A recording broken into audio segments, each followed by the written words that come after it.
There are moments in life that feel unreal. Moments where you know deep down that something isn't right, that things are moving too fast, that you've stepped into a story that isn't yours. For me, that moment was the day they told me I was getting married. My name is Kale Roran, a human engineer stationed on the outer colonies of the Orion expansion belt. I wasn't important. I didn't command ships. I didn't negotiate treaties. I fixed broken systems, patched hull fractures, and made sure life support didn't fail when people needed it most. I lived a simple life. Predictable. Safe. Until the Alliance changed everything. Report to command immediately, the message said. That alone was enough to make my stomach tighten. People like me didn't get summoned by command unless something had gone very, very wrong. Or very, very strange. When I arrived, the room was already filled. Officials, military officers, diplomatic envoys, and at the center, a tall, silver-skinned alien figure, draped in flowing fabric that shimmered like starlight. This is Envoy Terex, one of the officers said. He represents the Valari coalition. I nodded cautiously. Okay.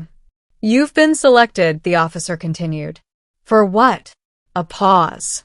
Then, for union. I blinked. I'm sorry, what? You have been chosen, the envoy said, his voice calm, almost ceremonial, to join with one of our kind in sacred bond. That sounds like a very elegant way of saying marriage, I said. It is. I laughed. No one else did. Wait, I said, looking around. You're serious? Completely. I stepped back slightly. No, I fix oxygen filters. I'm not marriage material for interstellar diplomacy. It is not your status that matters, the envoy said. Then what does? He studied me for a long moment. Compatibility. That word made me uneasy. The decision had already been made. There was no refusing. No negotiation. This wasn't a request. It was an assignment. She will arrive shortly, the envoy said. She? I repeated. Yes. Of course. I didn't know what I expected. Something intimidating. Cold. Royal. What I got was silence. She entered the room without announcement. No guards. No dramatic display. Just presence. And when I looked at her, everything else seemed to fade. Her skin carried a faint luminescent glow, like distant stars caught beneath the surface. Her eyes were deep, endless, reflecting something ancient and unknowable. But it wasn't her appearance that caught me. It was the way she held herself. Not like someone important, like someone who didn't need to prove it. This is Lyriel, the envoy said. She didn't speak. She simply looked at me, and I felt it. That same strange sensation, like I was being measured. Weighed. Understood. This is a mistake, I said quietly. No, she said. Her voice was soft. Certain. It is not. And just like that, my life was no longer my own. The ceremony happened faster than I could process. Symbols I didn't understand. Rituals I couldn't follow. But one thing was clear. This mattered to them. Deeply. Do you accept? The envoy asked. I hesitated. Then looked at her. Lyriel. She wasn't forcing me. She wasn't even watching me closely. She was simply waiting. I accept, I said. And that was it. No turning back. We were given quarters aboard a Valari vessel. Separate rooms. Separate lives. At least at first.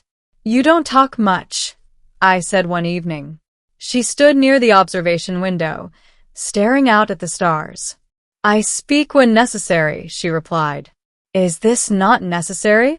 She glanced at me. Is it? I sighed. This is a marriage, I said. I think talking qualifies as necessary. That earned the faintest hint of a reaction. Not quite a smile, but close. Days passed. We learned each other slowly. Or, at least, I tried to learn her. You knew about this before I did, I said one day. Yes. And you were okay with it? A pause. Yes. Why? She turned toward me fully. Because I chose you. That stopped me cold. What? This was not imposed on me, she said. I selected you. From what? A list of confused humans? Her expression softened slightly. From many candidates. And I won. You were the only one. That didn't make me feel better. What did you see in me? I asked. She studied me. Resilience, she said. Kindness. A mind that adapts rather than resists. I blinked. No one's ever described me like that. Then they did not look closely. Despite everything, we grew closer. Not suddenly, not dramatically, but steadily. She began to ask questions. About Earth, about humans, about me. And I started to realize she didn't just choose me. She needed me, but I didn't understand why. Not yet. The truth revealed itself slowly, in fragments, hints, things she didn't say directly, until one day, everything changed. We arrived at a world unlike any I had seen before. Massive structures, endless fleets, power, real power. Where are we? I asked. She didn't answer immediately. Instead, she stepped forward, and the entire docking bay stopped. Every being present bowed, not slightly, completely. I looked around, confused. What's going on? Then I looked at her and saw it. Not the woman I had come to know, but something else. Something greater. She returns, someone whispered. Returns? My heart started racing. L'Oreal, I said slowly. She turned to me, and for the first time, there was something different in her eyes. Not distance. Not coldness. Wait. I was going to tell you, she said. Tell me what? I asked. But I already knew. You're not just one of them, I said. No. You're important. A pause. Yes. How important? She held my gaze. Then, the galaxy answers to me. Silence. I stared at her. You're joking. I am not. You're telling me, I swallowed. You're the one in charge? Of all this? Yes. I took a step back. I married the most powerful being in the galaxy, and no one thought to mention that. You would have refused, she said. Yes. Everything made sense now. Her confidence, her calm, her certainty. She hadn't just chosen me. She had chosen me as her equal, and I had no idea what that meant. I should be angry, I said. You are. Yeah, I admitted. But I'm also confused. That is understandable. Why me? I asked again. This time, her answer was different. Because power isolates, she said. Because no one sees me as I am. Only what I represent. And I don't. You did not know, she said. And now that I do? She stepped closer. Now you must decide. That was the real choice. Not the marriage. This. Who I would be, now that I knew the truth. The galaxy wasn't peaceful. Far from it. Threats existed. Conflict simmered. And, at the center of it all, her. Us. They will test you, she said. Who will? Everyone. She wasn't wrong. They did. Advisors questioned me. Leaders doubted me.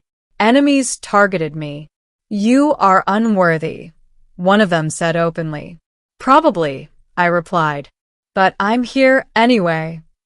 That didn't make me popular. But it didn't matter. Because she stood beside me. Not above me. Not distant. Beside. The final test came sooner than expected. A rebellion. A faction that refused her rule. They see weakness, an advisor said. Do you? I asked her. She looked at me. No. Then let's prove it. We faced them together. Not with overwhelming force, but with strategy, trust, understanding. And when it was over, the rebellion ended. Not in destruction, but in resolution. You changed the outcome, she said. We did. I corrected. That was the moment I understood. I wasn't chosen by accident. I was chosen because I saw her, not as a ruler, but as a person. And she needed that. Just as much as I needed her. I didn't know you ruled the galaxy, I said one night. I know. I probably would have run if I did. She smiled faintly. I know that too. But I didn't run, I said. No, she replied. You stayed. And that changed everything. Because sometimes, the life you never expected is the one you were meant for all along. And sometimes, the person you think is just your partner is something far greater. But in the end, that doesn't matter. Because power, titles, galaxies, none of it matters. When you find someone who sees you for who you truly are. I was given an alien bride, and I didn't know she ruled the galaxy. But now that I do, I wouldn't change a thing.